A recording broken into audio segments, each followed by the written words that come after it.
In today's video, we're going to dive into the upcoming weather pattern. We're still looking at very cold air moving into the eastern states for the foreseeable future. I don't see any point where that will change. So we're expecting a long-term major cool down, similar to what we saw in January. It may not be as intense, in my opinion, but it will still be very cold with numerous snowfall events. One of these is ongoing right now, affecting states like West Virginia, Virginia, Maryland, D.C., and Delaware, which are currently experiencing heavy snowfall.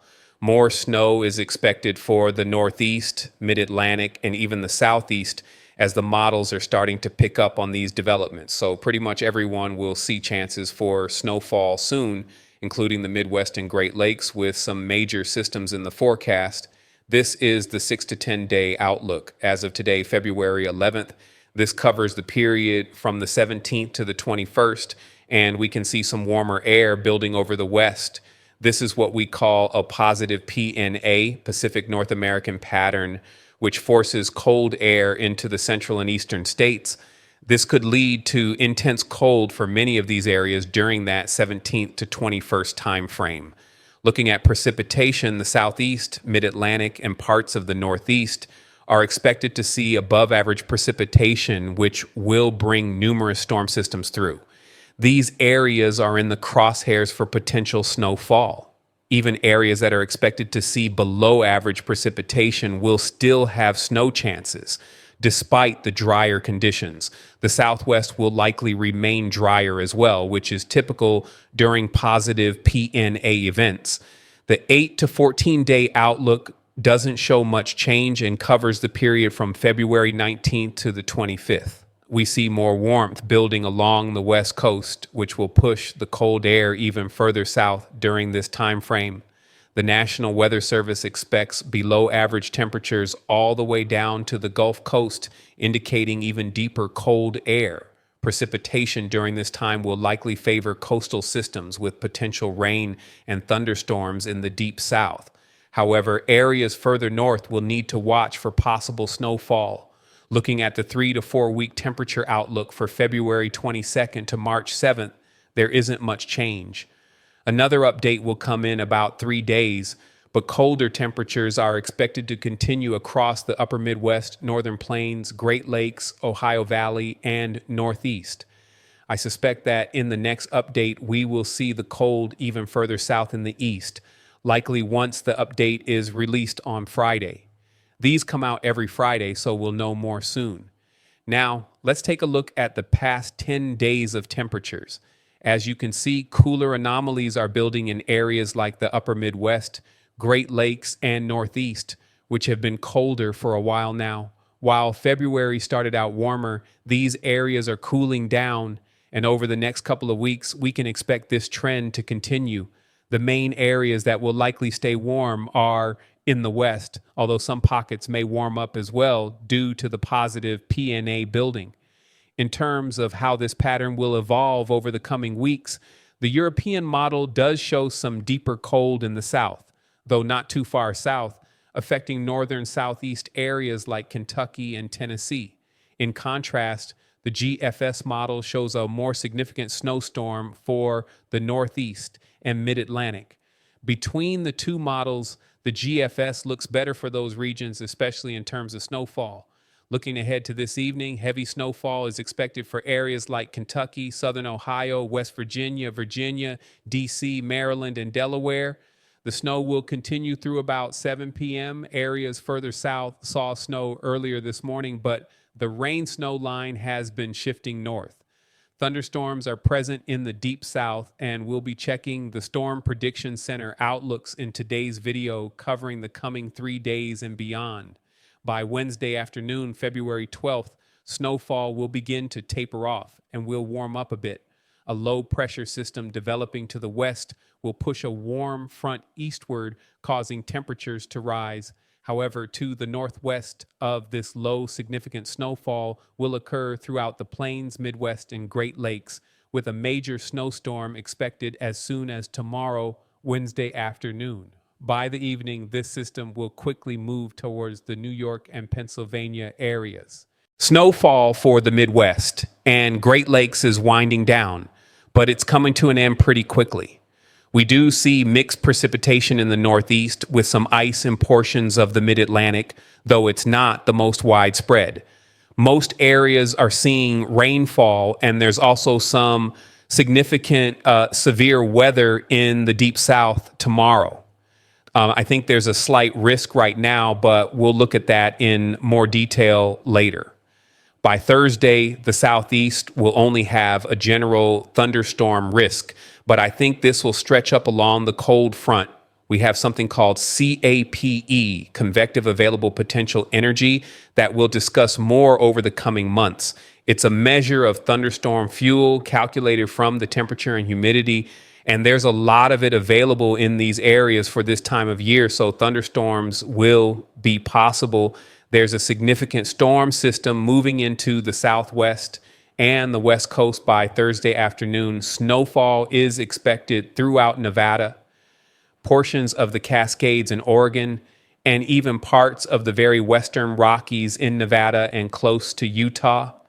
Let's look at Friday afternoon, and we see this storm expanding over the west, bringing mountainous snowfall across major mountain ranges and rainfall to lower elevations. The east will remain much drier by Friday, February 14th. Looking ahead to Saturday, February 15th, we'll see our next snow system developing, and again, the plains, Midwest, and Great Lakes will be in prime position. A low pressure system will be over eastern Oklahoma, bringing snow to the Mid-Atlantic and Northeast. Whether the warm front stretches far enough north to push the rain-snow line further north will determine the snow's extent. If it doesn't, the snow may continue in these areas. I think there's enough time for either scenario to unfold. And we could also see some severe weather with this system, as the National Weather Service is indicating severe weather potential for this time frame. We'll take a closer look at that later. Let's move into Sunday, February 16th, around 1 a.m. A long cold front will be moving through, and severe weather will likely be a probability. Snow will continue for the upper Midwest and Great Lakes. By Sunday afternoon, the warm front will continue creeping northward, bringing ice and snow to northern New England. The low will be near the Finger Lakes in New York, with snow still falling in the Ohio Valley and Great Lakes. A secondary low will develop, bringing moisture into the Mid-Atlantic and Southeast, where showers and thunderstorms could prevail. Snowfall will also continue across the Northwest. February 16th and 17th is the time frame we've been predicting for the arrival of deep cold air. This will move in quickly behind the system. By Monday afternoon, we'll be fully entrenched in a major eastern trough with a slight positive P&A, creating a ridge out west. Cold air will dive through the central states, and much of the eastern U.S. snow will continue in the northwest and plains, and showers of snow will stretch across the northeast as well. By Tuesday, February 18th, the east will remain cold, and a system looks like it's beginning to develop. Snowfall will spread across the central and southern Rockies, as well as parts of the central and southern plains, including Kansas, Oklahoma, and Missouri. We could see some deeper south snowfall. This system will deepen further, bringing even more cold. By Wednesday, February 19th, the low pressure system will be near the Gulf, with snow falling in Kentucky, Tennessee, Arkansas, Missouri, and even West Virginia. This system will move off the southeast coast following a pretty classic track. I've seen these types of storms before, and obviously we're close to the 10-day mark, so a lot can change. I want to add that disclaimer, but when we see these types of storm tracks, these are some of my bigger snowstorms that I ever get. These tracks can bring 5, 6, 7, or even 8 inches or more in these scenarios, especially if the low strengthens quite a bit off the southeast coast. We do see it getting pretty strong with a low of 1,002 millibars. This could bring heavy snowfall for portions of North Carolina, Virginia, southern Delaware, and parts of southern Maryland by 7 a.m. on February 20th, about 9 days away. While it's still far out, so things can change, this low could intensify to a 992 millibar low, bringing heavy snowfall. In that type of scenario, we could easily see a 6 to 10 inch snowstorm, maybe even 10 to 15 inches in some areas if it lingers off the southeast coast. It's definitely something to watch, but the GFS model will likely disagree. Kind of a spoiler alert, but we'll see that shortly. Friday looks very quiet. This is Friday afternoon at 1 p.m. on February 21st with very little activity at this point. There might be some light snowfall in the Rockies, but overall it's very inactive by that point. However, by Saturday, the next system begins to build. We don't know exactly where the low will be at that point, but it could be somewhere in the Midwest. Snowfall will occur to the north in the Midwest and plains, while Texas and Oklahoma will see rainfall and thunderstorms. As we head into Sunday overnight, we see that the low doesn't strengthen much. It remains a weak low pressure system, bringing light snowfall to the Ohio Valley and possibly some rain showers or thunderstorms underneath. But overall, there's very little activity, and this system might take a similar track to the one on the 20th. However, it's weak with marginal cold air, so we wouldn't see much snow from it. It will likely move out without anything significant, but if this were 5 days away, I would say it could easily turn into a snowstorm. However, since it's 300 plus hours out, I can't even say with certainty where it will be on the next model run. Looking at the West, we see a very vigorous positive PNA, similar to what we saw in January. It extends all the way into eastern Canada, bringing high pressure and warm temperatures. As a rule of thumb, the higher this index goes, the more cold air tends to move south. We see that cold air diving southward toward the Gulf Coast, with Arctic air expected to move in.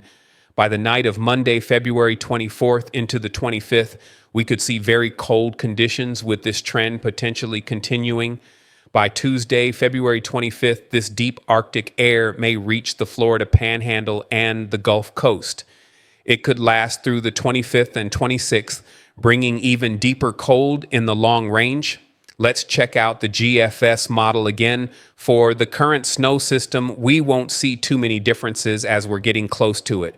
This system will bring strong snowfall to the upper Midwest and Great Lakes, with mixing in the Northeast. However, for the 15th to 16th system, the GFS shows it a little farther south. It's an intense system with a low of 988 millibars over Pennsylvania, bringing snow to the Ohio Valley and Northeast. The deep cold air arrives right around the 20th, as the European model shows a deeper south snowfall event. It's similar, with snow falling in Kansas, Oklahoma, and near the Gulf Coast. However, the GFS model shows it cutting in further northward, impacting the Ohio Valley, Midwest, Great Lakes, Mid-Atlantic, and Northeast. This could be a major system. Later, the GFS shows a deeper south low around February 24th. The models flip positions, with the European model showing a 20th system that tracks more to the north and a 24th system that stays further south. The GFS model shows a low pressure system near the Gulf Coast, but the cold air is still far from it, mainly in the upper Midwest and Great Lakes. So be sure to subscribe to the channel for the latest updates. We'll have another video tomorrow and possibly be live on Wednesday and Saturday. Don't forget to click the bell icon to get notified when we go live and for our latest video updates.